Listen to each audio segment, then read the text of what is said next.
Hey everyone, just here right now just to show you a couple of artworks, mixed media artworks to inspire you and hopefully get some other artists into this whole course as well, so that it doesn't only seem like it's Gary Reef or just my artwork. So behind me right now is an artwork that most of you who were during the first class saw, which is a mixed media artwork. I used oil pastels for this portion and that here as well, and I used eggshells to create that texture. I used an acrylic background and watercolor strips along with printouts of an eagle, which was all sort of put together to create this artwork. It's on a board actually, it's not canvas. The other one that I wanted to show you, which I didn't get a chance to show you in class, was this one. I talked about using shellac, I believe, in class on wood, which would give you a really interesting effect. And what you could do is what I did here. You can take a piece of wood, like a wood panel like I bought, and the idea is to actually take some oil paint, mix it with mineral spirits to thin it down, and then add polyurethane, which is almost like a varnish. Mix that all together and it becomes this nice medium. Now you apply it onto the wood. My mistake was that I didn't sand the wood down, and so if you look at it from the side, it's not really smooth and it has like these little spots and whatnot and dust. So do that as well.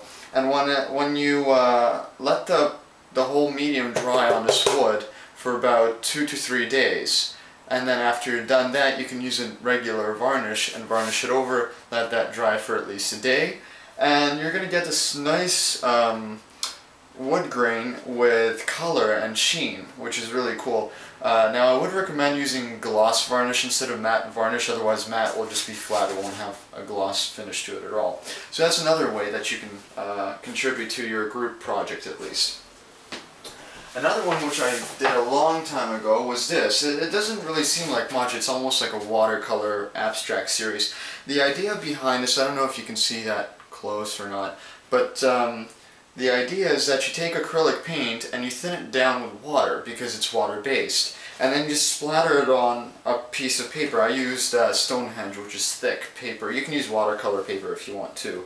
And the great part about this is that you don't have to go buy watercolors anymore. You can just use your own acrylic paints and mix them down, thin them down with water, and you got that. The other thing that I wanted to show you was, actually, I'll show it to you here. It's not my artwork.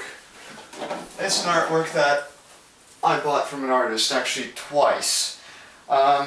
This is by Vincenzo Rizzo. He's actually an Italian artist. He creates these watercolor slash acrylic slash oil portraits. You'll find him on Etsy, and I'll actually add a link to this video so that you can find him. And you might be interested in his work, and certainly he has a really interesting way of composing a portrait compared to what we would think of a regular portrait. The other artist, which is very similar to Vincenzo Rizzo, is actually Michelle Kaplan. She's a mixed media artist. She does really interesting artworks. I'll just put this down.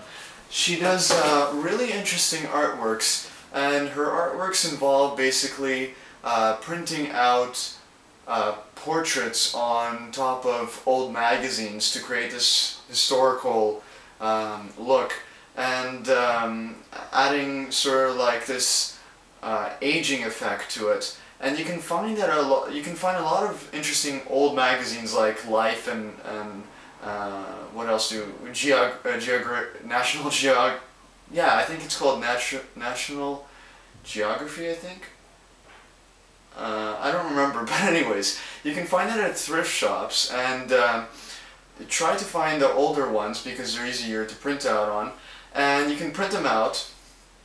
You can print out on top of them, rather, so tear out the page, print something out on top, and you can print out in color, or you can print out again in black and white, and the idea is to create this build-up of history. And once you're done with that, you can just layer it down on your board with glue, and it becomes this sort of collage. And for those of you who don't know, collage has been around since 1912. In fact, if you look at Picasso, there's some collage in his artwork as well.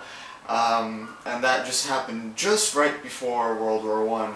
So I'll add a link of both Vincenzo and Michelle Kaplan to my video, and I'll add her blog as well, just so that you can investigate. I really hope that you don't just get stuck to one artist. Try to explore as many as you possibly can. Go out to galleries, go to, I don't know, whatever you like, and just keep your mind open. Try experimenting. Don't be afraid. If you're limited on budget, do what you can with what you have. That's all I can tell you. Okay, I'll see you next Tuesday.